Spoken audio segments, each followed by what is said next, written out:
Maybe you are here tonight because you too have been given that unsought after gift of perspective.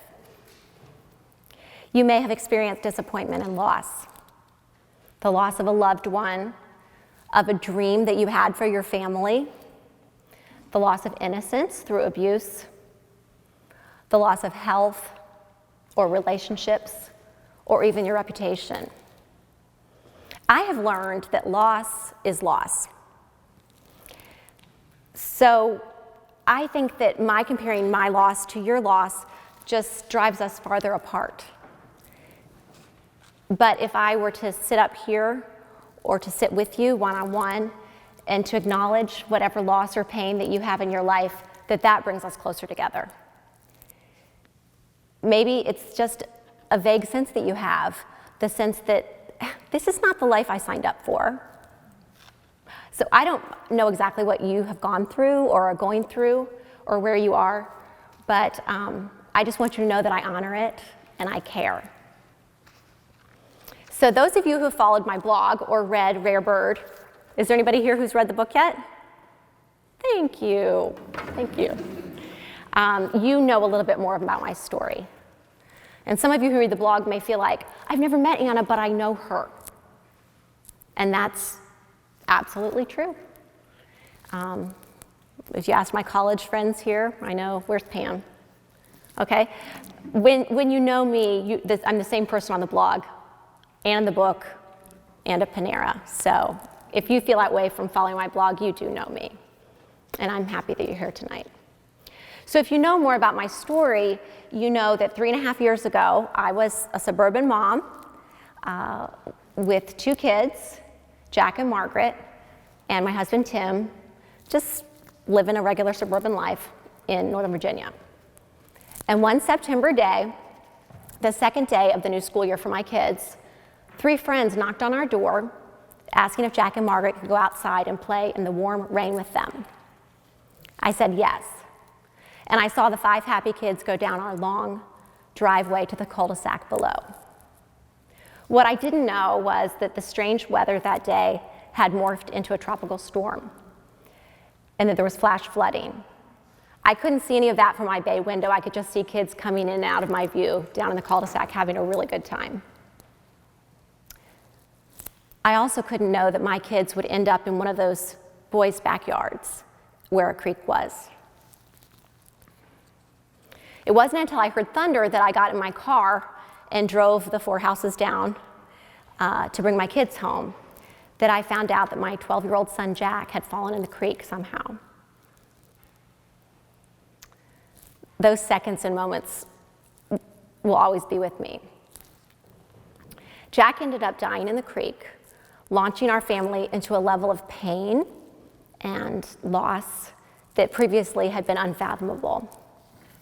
So this book, some of you have read it, this book chronicles the scrappy, sometimes bumbling attempts of our family, particularly of me because it is my story, to figure out how to deal with that loss. It's a story about just trying to hang on to hope and hang on to God, because I didn't want to lose hope and I didn't want to lose God when our worst nightmare became our reality. The book shows our attempts to keep believing what was our son Jack's favorite Bible verse, Luke 1:37, which is, nothing is impossible with God. Nothing. Not even the loss of a child? Nothing?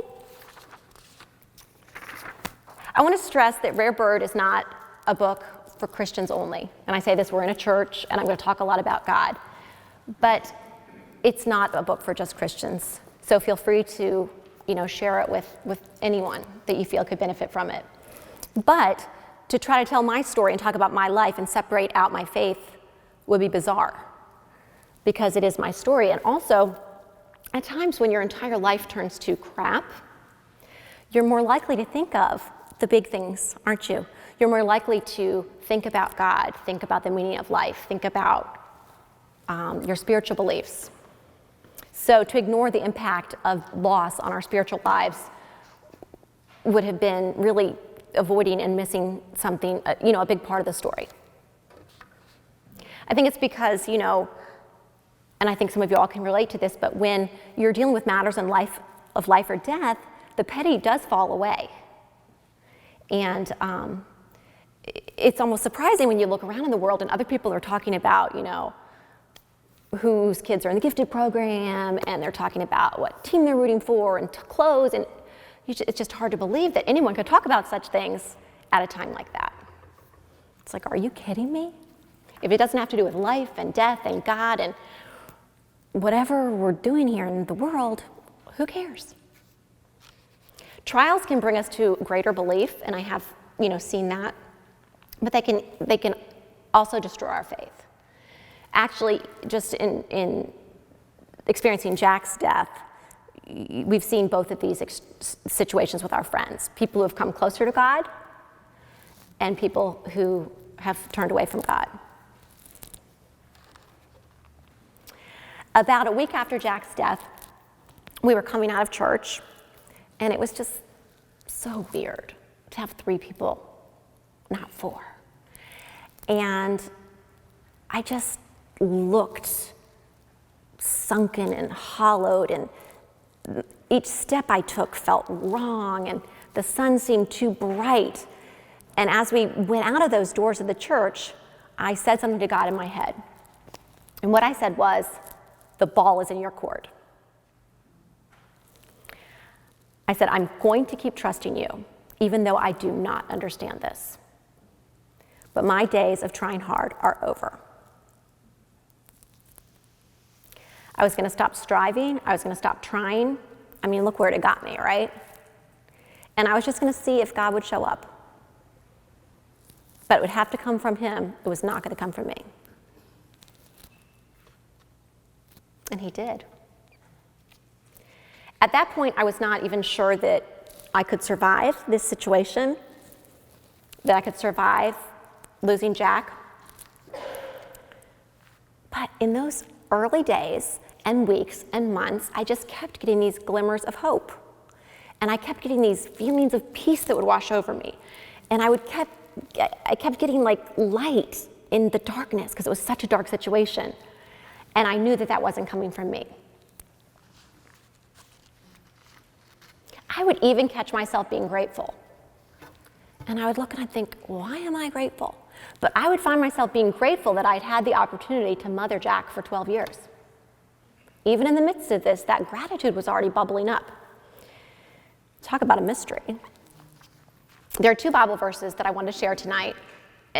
When I think about it, there's going to be more that are going to come up because they just are going to come up. But the 2 I wanted to look at are, blessed are those who mourn, for they shall be comforted, and the Lord is close to the brokenhearted and saves those who are crushed in spirit. For many years, those verses seemed cryptic to me. They even seemed a little bit annoying. I certainly didn't feel blessed when my friends had their moms there for their weddings. I felt the opposite of blessed. I didn't feel blessed. I still don't feel blessed when I look in my rearview mirror and Jack's seat is empty, right? Our society tends to think that we are blessed when we have the nice house, the nice family, the well-behaved children, and all of those things. But what if we can still be blessed when we have none of those things? What if we can be blessed instead by having God care for us in whatever dark situation we're in, when we have nothing left? It's just a strange thought, and it's what I think of when I think of these verses. Because over the past 3+ years, I've been surprised to really, for the first time, understand that these verses are actually true. They're not just some upside down thing that I just can never figure out, because they've been true in my life. And these verses have absolutely nothing to do with what I do, right? They have everything to do with what God does. Let me give an example of blessed are those who mourn, for they shall be comforted. Some of you who have had losses, like I've described before, have also had the experience of finding comfort in unlikely ways. The night of the accident, one of the key factors in what happened was that we had no electricity. And because of that, that's why all the children were playing out in the rain, and that's why they invited our kids out. because there's nothing exciting in the house, right? You have no electronics. And the lights were still out hours later after we found out that Jack was dead. And, it was just a house of pain. Well, the lights finally came on around 2:30 in the morning. And Tim stumbled down the stairs. He had been trying to sleep, and he took my cell phone and his cell phone into the kitchen to charge them, because fortunately they hadn't run out of, battery during all of this crisis, but he wanted to plug them in.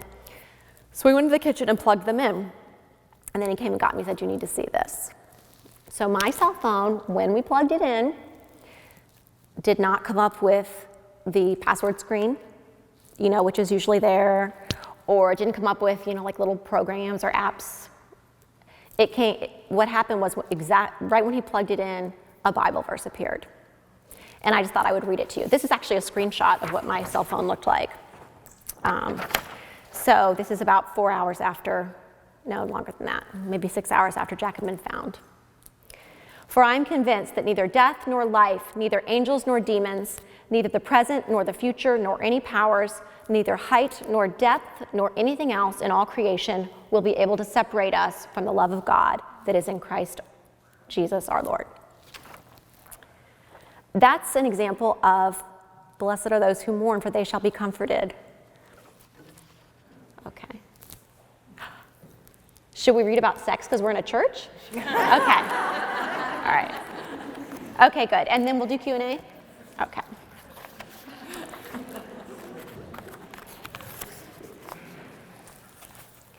Margaret's at a sleepover. It's been almost 2 months since the accident. We have a small window of time when there will be 2 people, not 3, in the bed. I know what's coming. We move around the house, satellites orbiting the same planet, but not coming close to each other. Tim works in the office upstairs, occasionally coming down to the kitchen where I sit, trying to stimulate my fractured brain with a crossword puzzle. I walk to the washing machine to switch a load and can hear he is now somewhere else in the house. If we wait too long, it will get late. I'll get tired and I'll say no. If I make myself too accessible, it might look as though I'm initiating, which I am not. I try to stay under the radar, yet semi-accessible, because we're going to have to face this at some point, and maybe that means tonight. We cross paths in the family room where I'm about to turn on the TV. "Do you want to fool around?" he says, with a look neither hopeful nor horny. He looks sad. "Okay," I say, putting down the remote and slowly heading upstairs. My voice is neutral. I'm glad he's asked, because although in the immediate aftermath of the accident the idea of sex was unthinkable, I know it's something we should consider. We sit upright on the bed, our shoes hanging off the edges, more like acquaintances on a train than spouses. "Do you think I'm a jerk for wanting to have sex?" he asks. No, and I mean it. Why wouldn't he want to do something that can make him feel better, us feel better, and take our minds off reality for a little while? In general, my willingness to have sex is not guaranteed, even in the most positive of circumstances. A messy house, stress about the kids, or a long to-do list can throw me off kilter and derail the whole thing before Tim even knows he's in trouble.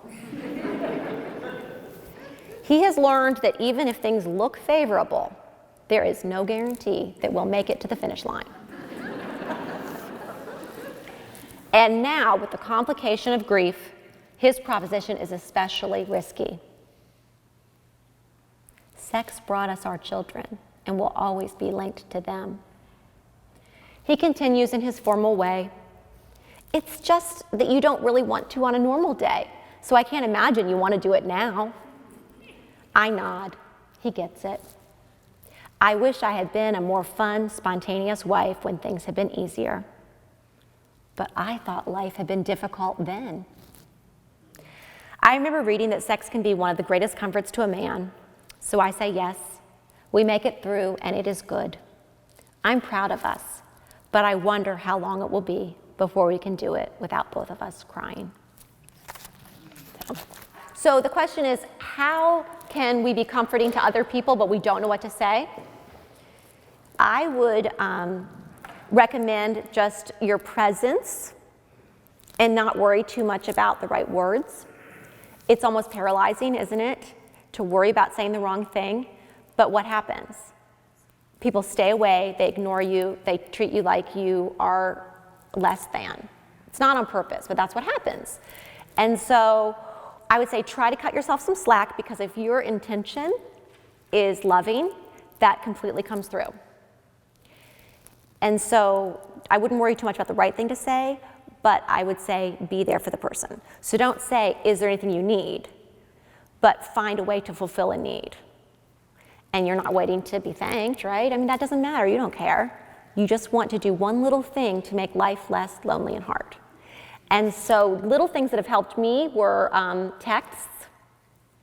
I barely texted at all before this, but now, I have a couple friends who would just text me, I'm thinking of you, or, it's the opening day of baseball season, I bet this is a hard day for you. Trying to think about what might be an especially hard day, and it's not like you're gonna remind them that they lost somebody. So I wouldn't worry about that, because they know. So if that day is Father's Day, the first day of school, the last day of school, whatever it may be, those things have really helped me. Just little one-line texts or one-line emails. And those have been huge. I could tell you right now 5 people who have done that for me over 3 years. Wow. Another thing is there's a woman in my community who sends us a card once a month. And she's been doing that for 3.5 years. Thinking of you, we weren't that close, but these are things that people do that are helpful. But if your intention is pure, even the dumbest stuff you say will eventually be okay. Let me just tell you, at Jack's memorial service, 3 days after he went out to play in the rain, right? So, it's not like we were planning for this. We're still in shock. You're gonna hate this, but I had this woman come up to me at the memorial service while my 2 best friends from childhood were trying to tackle her and get her away from me, because she said, I know exactly how you feel because we lost our dog 2 weeks ago. Now, I know, and it's just but even in that moment, I could sense that she was desperate. And so I'm not angry. I'm more angry with the friend who blew me off and just didn't show up. So.